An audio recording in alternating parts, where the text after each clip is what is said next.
Nous avons vu donc dans la vidéo précédente des marques de la collision continentale qu'il y a eu lieu entre la plaque africaine et la plaque européenne dans le Jura, puisqu'on peut voir des plis et des failles,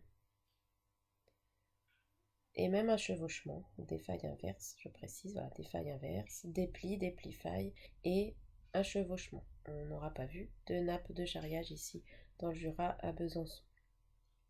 Et puis ensuite, eh bien, vient, comme on a pu le voir dans la page 11, le temps de l'érosion sur ce petit modèle. Le bulldozer a compressé la roche et en même temps qu'il continue à compresser, ou ensuite, eh bien, il pleut, par exemple, il vente, il gèle et le paysage s'érode. Il y a à nouveau des nouveaux dépôts finalement sédimentaires avec l'érosion de la chaîne de montagne. C'est ce qui est en train de se produire et c'est ce qui s'est produit tout de suite en même temps que la chaîne du Jura, en même temps qu'une chaîne de montagne est en train de se créer. En réalité, elle est toujours en train également de s'éroder. Comment voit-on ces marques d'érosion dans le paysage à Besançon? Déjà, on peut se demander pourquoi est-ce qu'on voit si bien, comme ça, le pli de la citadelle en coupe. Il y a d'autres endroits, dans le Jura ou à Besançon, où on voit comme ça les plis. On devrait juste voir une bosse dans le paysage. Qu'est-ce qui a pu couper comme ça le pli? La réponse, bien sûr, est assez simple. C'est la rivière, le Doubs. Que s'est-il en réalité produit? Parfois, on dit que le Doubs a creusé dans le paysage montagneux. C'est comme s'il y avait déjà la montagne, et puis que le Doubs arrivait par là, et qu'il creusait, qu'il creusait, qu'il creusait. En fait, non, c'est pas comme ça que ça se passe, l'érosion par un fleuve. Il y a tout d'abord la rivière qui coule sur une pénéplaine, donc ça c'est avant la formation du Jura, donc avant des millions d'années. On a dit que les terrains étaient soulevés. On est sur le document 1. On a dit que les terrains étaient soulevés de par notamment l'orogénèse alpine. Et c'est sur ce terrain, qu'on appelle donc une pénéplaine, qui est un terrain grossièrement plat, que coulait l'ancien Doubs.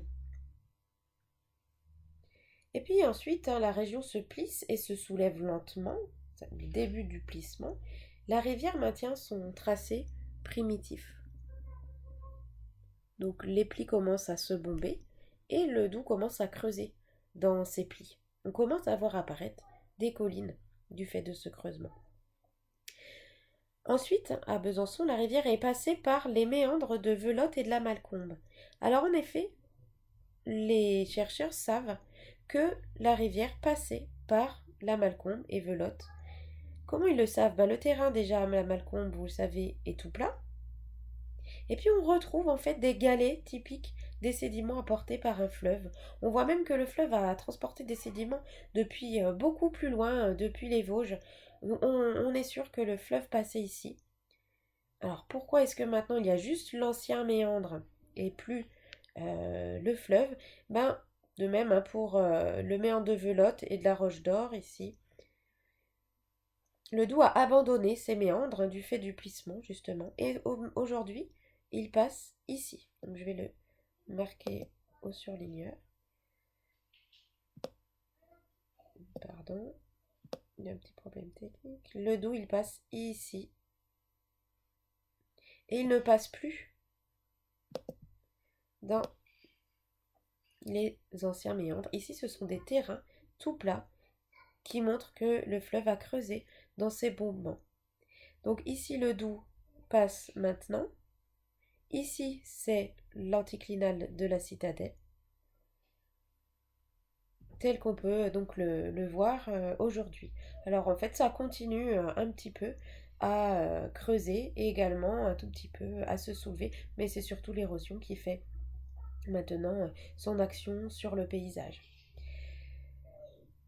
Pour conclure, donc on a vu trois temps, hein, le temps de la sédimentation, le temps du plissement, le temps de l'érosion.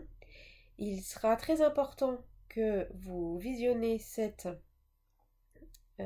petite vidéo dure quand même 11 minutes, mais elle est capitale pour comprendre que l'histoire du Jura s'inscrit dans l'histoire des Alpes.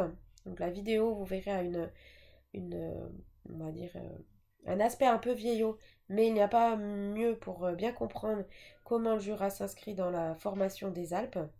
Donc, comment se sont formées les Alpes, à partir de quel continent, quels continents ont été en contact les uns avec les autres, l'histoire d'un océan qui a fini en subduction, puis ensuite il y a eu la collision continentale, et on voit bien que le Jura fait suite dans cette vidéo à la collision continentale des Alpes. Donc je vous engage vraiment à aller voir cette vidéo. La deuxième vidéo est l'histoire du Jura que l'on a déjà visionné en classe.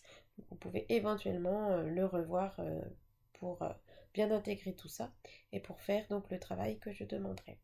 Merci de votre attention.